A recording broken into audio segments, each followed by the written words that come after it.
Hey everyone, welcome back for another deep dive.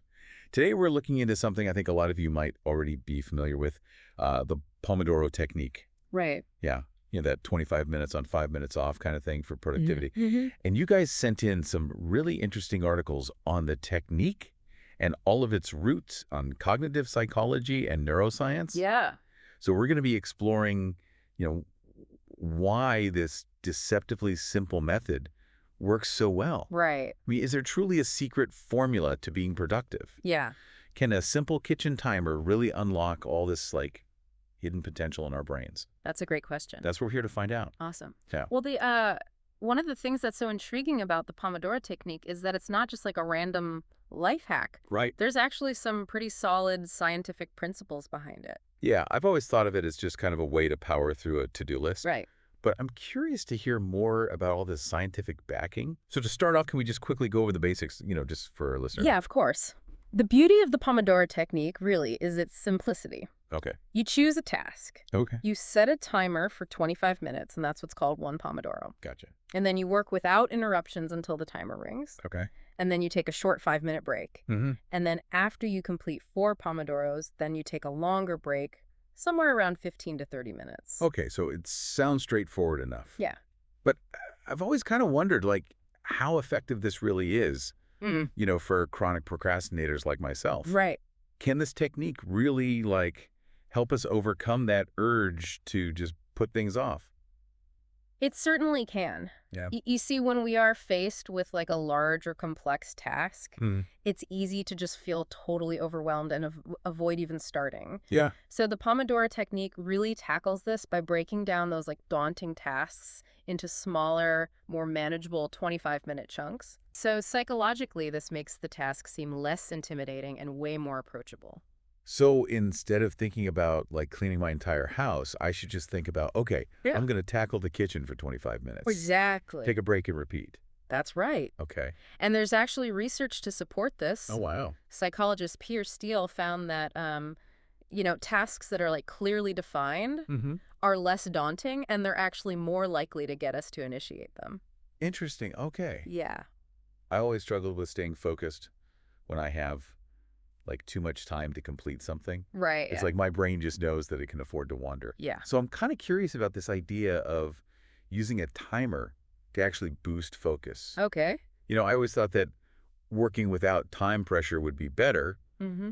How can a timer make me more productive? Well, that's where Parkinson's law comes in. Oh. And this states that work expands to fill the time available for its completion. Oh. So that 25-minute timer in the Pomodoro technique creates a sense of urgency, Okay. similar to like the pression of a deadline, which Mhm. really helps us maintain our focus and minimize distractions. So I'm basically creating these series of mini deadlines Yes. throughout the day That's right. that push me to work more efficiently. Exactly. And research by Dan Ariely and Wertenbroch Okay. found that these self-imposed deadlines can actually significantly improve performance. That's fascinating. Yeah. Okay, so we've got, the task breakdown helping us to tackle procrastination, Right. the timer, Right. creating that sense of urgency for, better focus. Yes. But what about those breaks? Okay. I've always kind of thought of those as just, time to grab a coffee or check my phone. Yeah. Are they really that important? Those breaks are more important than you might think. Oh. They're actually crucial for a process called memory consolidation. Memory consolidation. Okay, what exactly does that mean? So during those breaks, while you might feel like you're just resting, your brain is actually busy processing and organizing all that information that you've just absorbed. Oh, wow. It's kind of like filing things away in a mental filing cabinet. Okay, this makes so much sense. Yeah. I've often noticed that I remember things better Right. after taking a break from studying. Yeah. Everything suddenly clicks into place. Exactly. And studies have shown that spacing out learning sessions with breaks actually leads to much better long-term retention. Wow. Compared to cramming information all at once. Okay, this is making me rethink my entire study strategy. Good. But I have to admit, I often push myself to work for hours on end, Right. thinking that taking breaks is only going to slow me down. That's a common misconception. Okay. Pushing yourself to the point of exhaustion often backfires Okay. because your brain gets tired and less efficient. Right. And that leads to what's called ego depletion. Ego depletion. Yes, think of it like willpower fatigue. Okay. You make decisions all day, and Hmm. eventually your brain just gets tired. Right. So the regular breaks in the Pomodoro technique, Yeah. they act like pit stops, giving your brain a chance to refuel and recharge, Okay. which prevents burnout and actually helps you stay sharp throughout the day. So it's not about working harder. It's Yeah, about working smarter precisely. by aligning with our brain's natural need for rest. It's about working with your brain, not against it. I'm starting to see why the Pomodoro technique has become so popular. Yeah. It's not just about, you know, ticking things off a to-do list. Right. It's about getting things done effectively without sacrificing, our mental well-being. That's right. And the fact that it's like backed by scientific research Yes, makes it even more appealing. absolutely. It's a really powerful tool for anyone who wants to improve focus, manage time, and ultimately achieve more without burning out. And it seems like it can be applied to so many different areas of life, not just work or studying. Absolutely. The Pomodoro technique is incredibly versatile. Okay. Whether you're writing a report, cleaning your house, or even practicing a musical instrument. It can really be adapted to fit your needs and your preferences. So if I wanted to use this for like songwriting, Yes, could I still follow that, 25 minutes on 5 minutes off structure? you could, but one of the really great things about this technique is its adaptability. Okay. So if a task requires longer periods of uninterrupted focus, you can adjust the intervals. Oh, okay. For example, you could try 50 minutes of work, followed by a 10-minute break. Gotcha. It's about finding what works best for you and the task at hand. That makes a lot of sense. Yeah. Now we've been focusing on like all the positives of the Pomodoro technique. Right. But are there any potential like drawbacks or challenges that people might encounter? Well, while it is highly effective for many, the Pomodoro technique isn't a one-size-fits-all solution. Right. There are a few limitations to keep in mind. Okay. For instance, the frequent breaks might disrupt tasks that require like deep, uninterrupted focus, like complex problem solving or creative brainstorming. So I'm trying to work through like a challenging math problem. Yeah. Those constant breaks might actually like interrupt my flow. Exactly. In those cases, experimenting with those longer intervals, Right. like the 50-minute sessions that we discussed, might be more beneficial. That's a good point. Yeah. And what about people who work in environments with like constant interruptions? Oh, yeah. It seems like it would be tough to stick to those 25-minute intervals when you're constantly being pulled in different directions. Managing interruptions can definitely be challenging. Yeah. But one thing that can be really helpful is just communicating your availability to your colleagues or your family. Right. Letting them know you're in a focused work session and you'll be available like after the timer goes off. So like setting a do not disturb status. Precisely. And we are fortunate to have access to all kinds of tools in this digital age. Right. You mentioned reading about some apps and tools Yeah. that can help us minimize distractions. Are you interested in hearing a little bit more about those? Absolutely. I'm always curious about tools that can enhance productivity. Okay, well, there are a lot of great options out there, like Focus Booster, Tomato Timer, and Forest. Okay. They provide all kinds of features like timers, task tracking, and even productivity analytics. Some of them even block distracting websites or apps on your computer or your phone. So you could use these apps to block social media during those like 25-minute work sessions. Exactly. It's like having a personal assistant dedicated to keeping you on track and eliminating distractions. Wow. But it's important to remember that these apps are simply tools. They're not essential to the Pomodoro technique itself. So it's about using them to kind of enhance the experience Right. and customize it based on, individual needs. Exactly. I think that's a key takeaway here. Like the Pomodoro technique is flexible and adaptable. Mm. You can tailor it to fit your work style, the types of tasks you're doing, and even your personality. Couldn't have said it better myself. Well, we've covered a lot of ground here. Yeah. From the basic mechanics of the Pomodoro technique to the science behind its effectiveness. Mm. We even explored, some potential challenges and tech tools that can be really helpful. Right. It's amazing how much depth there is to this seemingly simple technique. Right. It's not just about setting a timer, No. but about understanding how our brains work Yes.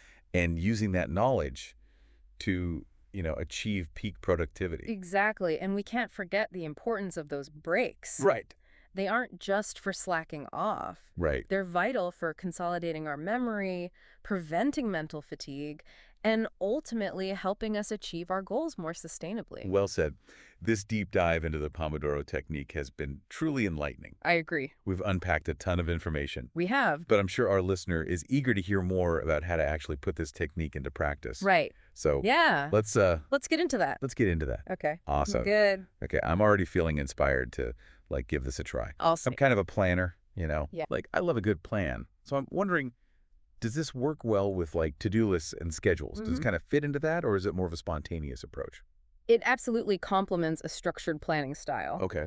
In fact, planning can actually enhance the effectiveness of the Pomodoro technique. That's reassuring to hear. Yeah. So where do we start? Okay, well, first you're going to identify your MIT. That's your most important task for the day. Okay. It's the task with the biggest impact on your goals. Right. The one that absolutely needs to be tackled. Prioritization. Yes. I'm no stranger to that. Exactly. So once you've pinpointed your MIT, you're going to break it down into smaller Pomodoro-sized chunks. Okay. Think about the key steps or the subtasks involved. Okay. For instance, if your MIT is writing a blog post, your subtasks might involve research outlining, drafting the introduction, writing the body paragraphs, editing, and proofreading. I'm starting to get the picture. Good. Okay, so it's about aligning those tasks with the Pomodoro structure, not just randomly setting a timer and hoping for the best. Right. What about the breaks, though? Okay. Should those be scheduled as well? Or is it more go with the flow? Scheduling your breaks can be incredibly helpful, especially when you're first starting out. Right. It ensures that you're building in those essential rest periods. Okay. And prevents you from overworking yourself. So I could literally block off 5 minutes on my calendar Absolutely. after each 25-minute Pomodoro block. Yes. And the same applies to those longer breaks after every 4 Pomodoros. Treat them as non-negotiable appointments for self-care. Okay. But what you actually do during those breaks is equally important. Oh, that's a great point. Yeah. What would you suggest? The key is to detach from work and recharge. Mm-hmm. So physical activities like stretching, going for a quick walk, or even just stepping outside for fresh air can work wonders. Yeah, I definitely have a tendency to stay glued to my chair for hours. Right. When I'm in deep work mode. Yeah. It's easy to forget to even take a breath. That's why those breaks are so important. Right. They remind us to take care of both our physical and mental well-being. Okay. Yeah. What about things like checking emails or scrolling through social media during breaks? Should those be off limits? Ideally, yes. Okay. These activities tend to keep our brains in an active task-oriented mode, Okay. which prevents us from fully disengaging and recharging. Okay. Those breaks are meant for stepping away from screens, de-stressing, and letting your mind wander. I understand that, but sometimes it's hard to resist. Yeah. Checking my phone during a break. Of course. Do you have any tips for overcoming that urge? One strategy is to physically remove your phone from your workspace Okay. during breaks. Mm-hmm. Put it in a drawer, leave it in another room, Right. out of sight, out of mind. I like that. And you can also utilize those tech tools that we talked about earlier. Right. Many of them actually have features that block distracting websites or apps during your Pomodoro sessions and your breaks, Wow. kind of acting as a digital accountability partner. Oh, it's great to have that extra layer of support. Yeah. Now, what about interruptions during a Pomodoro? Because life doesn't always follow our perfectly planned schedules. Right. Interruptions are bound to happen. Right.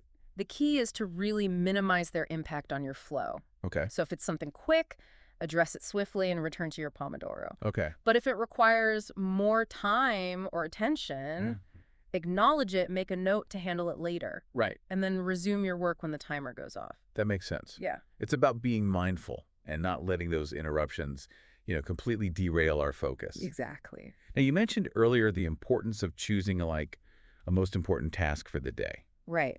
But what if there are multiple important tasks that need to be tackled? Okay. How do you prioritize within the Pomodoro framework? One effective strategy is the eat the frog technique. Oh, Have okay. you heard of that? I think so. Yeah. It's about tackling the most dreaded task first, right? Exactly. Right. So if you have multiple important tasks, Mhm. identify the one that feels most daunting and schedule it as your first Pomodoro of the day. So by getting that big, scary task out of the way early, Yes. everything else feels easier and more manageable. Precisely. There's a definite psychological benefit to starting the day with a sense of accomplishment. I love that analogy. Yeah. And it makes perfect sense. Good. Is there another prioritization technique that we could use? Sure, there's a tool called the Eisenhower matrix that can be incredibly helpful. The Eisenhower matrix. Yes. That's a new one for me. Okay. Could you explain how that works? It involves categorizing tasks based on their urgency and importance. Okay. So you create a 4-quadrant matrix with the following labels: Mm-hmm. urgent and important, Okay. important but not urgent, Gotcha. urgent but not important, and not urgent and not important. Okay. I'm visualizing this matrix. Good. So how do we use it to prioritize our tasks? Okay, so the idea is to categorize each task into one of those 4 quadrants. Mm. Tasks that are both urgent and important need to be addressed immediately. Right. Tasks that are important but not urgent, Mm-hmm. those are the ones that you want to schedule into your Pomodoro sessions, Okay. like your MITs. So those are the tasks that truly move the needle, Exactly. even if they don't have an immediate deadline. Right. What about tasks that are urgent but not important? Those are the ones that you want to delegate, if possible. Oh, wait, and you if you can't delegate, Yeah. you look for ways to streamline them or minimize the time that they take. So things like responding to certain emails. Yes. Or attending meetings that don't directly contribute to our main goals. Exactly. And then finally, those tasks that are neither urgent nor important, Yeah. those are the ones that you want to eliminate completely. The art of saying no. Yes. I'm definitely still working on that. It's a process. Yeah, so the Eisenhower matrix is all about being strategic with our time and energy. Exactly. Focusing on the tasks that truly matter. That's the goal. And when you combine the Eisenhower matrix with the Pomodoro technique, Yeah. you create this system for maximizing productivity and goal achievement. Absolutely. I'm seeing how these pieces fit together. Yeah. It's not just about working in bursts. Right. It's about planning, prioritizing effectively, and managing distractions Mm-hmm. so we can truly focus. Couldn't have said it better myself. Mm. The Pomodoro Technique is a framework for intentional and focused work. Okay, so we've discussed some great practical tips. Mhm. Yeah. Identifying our MIT, breaking down tasks, Mm-hmm. scheduling Pomodoros and breaks, Yes. choosing Okay. break activities, Really? handling interruptions, Mhm. and using tools like Eat the Frog and the Eisenhower matrix for prioritization. Exactly. Is there anything else we should kind of keep in mind as we begin incorporating this into our routines? One last but very important point: be patient with yourself. Okay. Developing any new habit takes time, Yeah. and the Pomodoro Technique is no exception. Right. It might feel challenging at first, Mm. but stick with it. The more you practice, the more natural it will become. I appreciate that reminder. Yeah, It's easy to get discouraged when trying something new and it doesn't click right away. absolutely. And remember, it's okay to experiment and adapt the technique to your needs and your preferences. Okay. The beauty of the Pomodoro Technique really lies in its flexibility. Mm. Play around with different interval lengths, break activities and tools Right. until you find what works best for you. That's great advice. Yeah. Now, I'd like to circle back to the science behind the Pomodoro technique. Okay. We touched on it earlier, Right. but I'm eager to delve a little deeper into how this technique aligns with our brain's natural rhythms. Yeah, it's a fascinating aspect Mm. and something that truly sets the Pomodoro Technique apart from other time management methods. It's not about arbitrary time blocks, but working in harmony with how our brains are wired. I'm ready to explore that brain-Pomodoro connection further. Awesome research suggests that our brains naturally cycle through periods of high focus and rest. Oh, wow. It's like our internal clock is programmed for these ebbs and flows of mental energy. So the Pomodoro technique is tapping into those natural cycles. Precisely. The 25-minute work intervals align with our brain's optimal focus window. Right. After about 20 to 30 minutes of sustained attention, our mental energy starts to decline. Right. And distractions creep in. Yeah. So the Pomodoro timer acts as a gentle nudge, Hmm. reminding us to take a break and recharge before we hit that wall. It sounds like the Pomodoro technique is providing the structure that our brains crave. Yes. Like permission to work in focus bursts, knowing that a break is coming. Exactly. And those breaks aren't just about preventing mental fatigue. Right. They're also crucial for memory consolidation. Right. The process where our brains process and store information. So taking breaks could actually enhance learning and productivity in the long run. Precisely. It's a counterintuitive concept. Yeah. But taking regular breaks makes us more efficient and effective over time. It's like we've been conditioned to believe that productivity is all about pushing through Yeah. and working nonstop. Right. But the Pomodoro technique challenges that notion, It does. suggesting that rest is equally important for achieving our goals. Exactly. And it's not just about productivity. It's Hmm. about well-being. Right. The Pomodoro Technique promotes a sustainable and balanced approach to work, Okay. helping us avoid burnout and maintain our mental and physical health. It's like a holistic approach to productivity, Yes. acknowledging that we need time to rest, recharge, and return to work with fresh perspectives. Well said. It's about working smarter, not harder. We've covered a lot of ground today, Yeah. from the practicalities of implementing the Pomodoro technique to the science that underpins it. Mhm. I'm sure our listeners feeling inspired to give this a try. I hope so. But before we wrap things up, I have one final question. Right. We focused on how the Pomodoro technique can enhance productivity, Yeah. in work and studies. Right. But you mentioned earlier that it could be applied to other areas of life as well. Yes. Could you elaborate on that a little bit? I'm glad you asked. Okay. The Pomodoro Technique isn't just a productivity hack. Mm-hmm. It's a framework for intentional living Right. that can be applied to any area where we want to be more focused, present, and effective. I'm intrigued. Yeah. Give us some examples. Okay, say you want to be more mindful. Okay. You could use the Pomodoro Technique to schedule short meditation sessions throughout the day. Okay. Set a timer for 25 minutes. Find a quiet spot and simply focus on your breath. Creating those little pockets of peace in the chaos of daily life. Yes. I love that idea. Exactly. Or perhaps you're trying to develop a new habit like regular exercise or learning a language. Okay. You could use Pomodoros to dedicate focused time to those activities. So instead of feeling overwhelmed by like a long workout or a dense textbook, Yeah. I can break it down into smaller, more approachable segments. Precisely. You can even use the Pomodoro Technique for creative pursuits. Oh. So if you're a writer, musician, or artist, Mm-hmm. those 25-minute intervals can be used to unleash your creativity without the pressure of a finished product. So it's about giving yourself permission to explore, experiment, and just play. Exactly. Approaching these activities with a sense of curiosity and playfulness Okay. rather than pressure and perfectionism. I love that. Okay? It's like the Pomodoro technique encourages us to rediscover the joy in those activities, to reconnect with our passions. Beautifully said. The Pomodoro Technique reminds us to be present, intentional, and savor the process. This conversation has been truly inspiring. I agree. I'm leaving with a whole new perspective on the Pomodoro technique Yeah. and its potential to transform not just our work, but like our entire lives. Absolutely, me too. Yeah. It's a simple yet powerful technique that can lead to a more mindful, fulfilling life. Well, on that note, I think it's time to wrap up this deep dive. Sounds good. But before we go, I want to leave our listener with one final thought to ponder. Okay. If the Pomodoro technique is so effective because it aligns with our brain's natural rhythms of focus and rest, Mm-hmm. what other areas of our lives might benefit from this principle? Ooh. Could we apply this cyclical approach to our relationships, our hobbies, even our sleep patterns? That's a brilliant question. Right. I encourage all of us to explore that further. Mm-hmm. The Pomodoro Technique may just be the tip of the iceberg when it comes to harnessing the power of these natural cycles. What a fantastic point. Yeah, It's a reminder that there's always more to learn and discover more ways to optimize our lives. I agree. Thanks for joining us on this deep dive. You're welcome.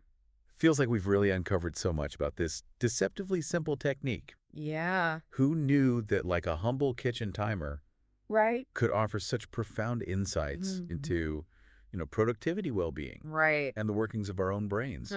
Absolutely. It really speaks to the power of observation, experimentation, and challenging the way we typically approach things. Right. Francesco Cirio, the creator of the Pomodoro Technique, didn't just stumble upon this method. Right. He was a student who was struggling with focus and procrastination. Yeah. And he intentionally set out to find a solution that worked with his brain's natural tendencies. And the fact that this technique has gained such widespread popularity Yeah. and has really stood the test of time, I think is impressive. Yeah, it is. In a world full of quick fixes and productivity hacks, Right. I think the Pomodoro technique really stands out Mm-hmm. as a method that's grounded in science and focuses on, sustainable results. It's a reminder that sometimes the simplest solutions are the most effective. Mm-hmm. We don't need elaborate systems or fancy apps to be more productive. Right. Sometimes a timer, a clear intention, and the willingness to work with our natural rhythms is all we need. That's a powerful message. It's about empowering ourselves to take control of our time, our energy, and our focus. Exactly. It's about finding a balance and creating a more fulfilling life. Beautifully said. As we wrap up this deep dive, I encourage you to experiment with the Pomodoro Technique and see how it works for you. Hmm.